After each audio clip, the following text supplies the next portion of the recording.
Мянганы сорилтын корпорацийн удирдах зөвлөл ерөнхий гэрээг баталсан. Тээвэр газар боловсрол эрүүл мэндийн чиглэлээр хэрэгжүүлэх төсөл тус бүртээ нэг үрчлэн гэрээ байгуулж, тээвэр газар боловсрол эрүүл мэндийн чиглэлээр хэрэгжүүлэх төсөл тус бүртээ нэг үрчлэн гэрээ байгуулж, гарын үсэг зурж баталгаажуулах ажил ойрын хугацаанд хийгдэнэ гэдэг сангийн сайд баяр сайхан итгэж байна.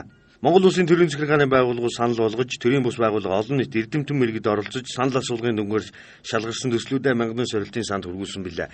Эдгээрээс манай улсын эдийн засгийн тулгуур багнуулах, Европ Азийг холбосон төмөр замыг сайжруулах, үр ашгийг нэмэгдүүлэх төсөл шалгарсан.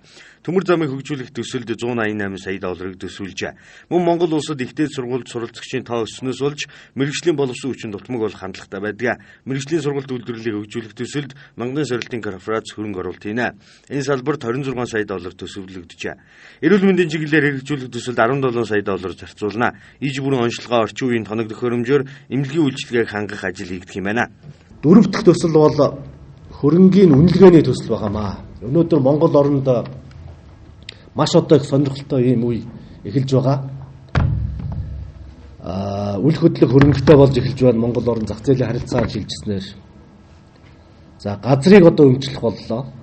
Тэгэхээр энэ үл хөдлөх хөрөнгийг одоо өмчлөх, тэр дундаа одоо энэ газрыг одоо өмчлөх, энэ харилцааг боловсронгуй болгох, хөрөнгийн үнэлгээний байгууллагуудын хүчин чадлыг сайжруулах. За ялангуяа энэ Улаанбаатар орчмын одоо газрын менежментийг сайжруулах ийм одоо зайлшгүй шаардлага гарч ирсэн. За энэ зориулалтаар бид 23 сая Америк долларын төсөл хэрэгжүүлэн гэж ингэ тооцож байна.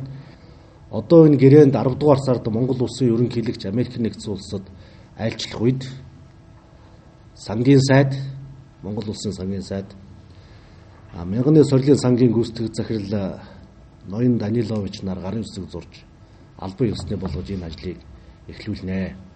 Нэг төслөөр нь жишээ авахад монголчууд эрүүл мэндийн шинжилгээ өгч онцлуулах, эмчлүүлэх гээд дунджаар жилд 60 орчим сая долларыг гадаад улс оронд танивлаж орхидог гэсэн тооцоо бий. Тиймээс энэ зардлыг бууруулах, өөрийн оронд бүх төрлийн үзлэг шинжилгээг өндөр түвшинд хийдэг болоход мянганы сорилтын корпорацийн санхүүжилтээр хэрэгжих төсөл ихээхэн ач холбогдлоо өгнө хэмээн сангийн сайд тайлбарллаа. Энэ оны 10 дугаар сард Монгол улсын ерөнхийлөгчийн хоёр Америк нэгдсэн улсад айлчлал хийнэ.